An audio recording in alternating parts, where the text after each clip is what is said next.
This is part 2 of lesson 4 of the Tool2Type workshop.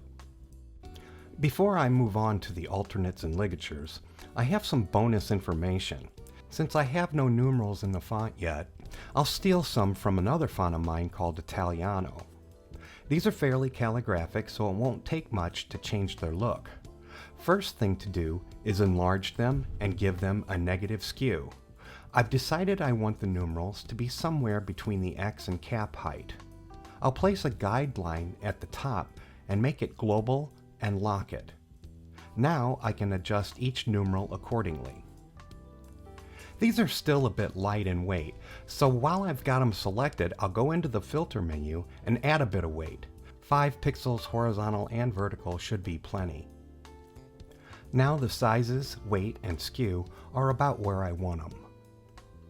Now let's talk about adding ligatures and other alternate characters to give even more power to the appearance of our font designs. You'll recall that I could see some issues with the F. It needs to be centered in the bounding box, which creates a spacing issue with the serif of the E. Since I like the idea of the E connecting to the F, I'll create a ligature to take care of that issue. Ligatures are created by using an underscore between the two letters. Notice that it places the components of the E and the F as they're normally spaced. I'll decompose the letters, and then I'll do a little bit of work on this E and connect it up to the F. As I look at this letter E, I realize it could be used as a final letter at the end of words. I'm going to go ahead and copy this E and create a new alternative letter. Final form letters use a .fina designation when naming. So I'll type in e.fina to create a new glyph, paste the form in there, and adjust the right side bearing. Now I have a final form letter E. There are dozens, if not hundreds, of OpenType features that can be incorporated into a font, many of which deal with non-Latin forms. There are really only a few we'll take a look at. These features access the alternate characters and are used in programs like Adobe Illustrator and Photoshop. You can see here that when I select a letter, I have access to those alternates. These alternates are part of the programming that is provided within the Glyphs app. Here's a list of the most common OpenType features you may want to use in your font. The important thing is to be sure you use the correct tag designation for each glyph. You can do your own research regarding other features. I've made some adjustments to a number of glyphs, and I've added a few alternate characters. And I've broken my own rule by doing a little kerning, but that's okay as this is just for demonstration purposes. I've decided to change the name of this E from FINA to CALT. You'll see why in a second.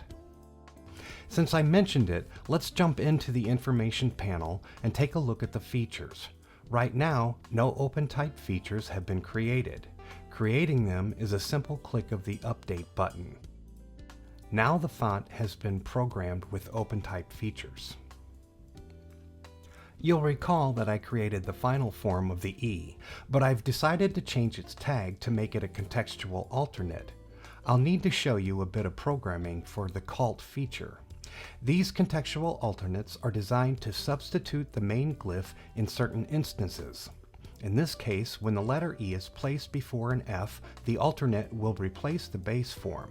Many programs like Illustrator has the CALT feature running as a default, so be careful in making the decisions to create and use them. You won't want, for example, every E to be replaced. To create the CALT feature, you'll first need to add it to the features list here. Click this plus button, type CALT, and double-click.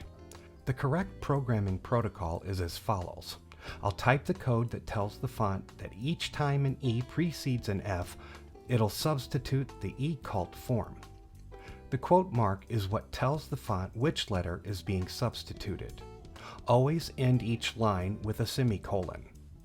If you're unsure what the correct protocol should be, take a look at other code that has been generated automatically and you'll figure it out. You can even do this by looking at other fonts that have correct coding. Well, I can see the clock on the wall tells me I'm just about out of time. Thanks for watching this session. I'll see you again next time.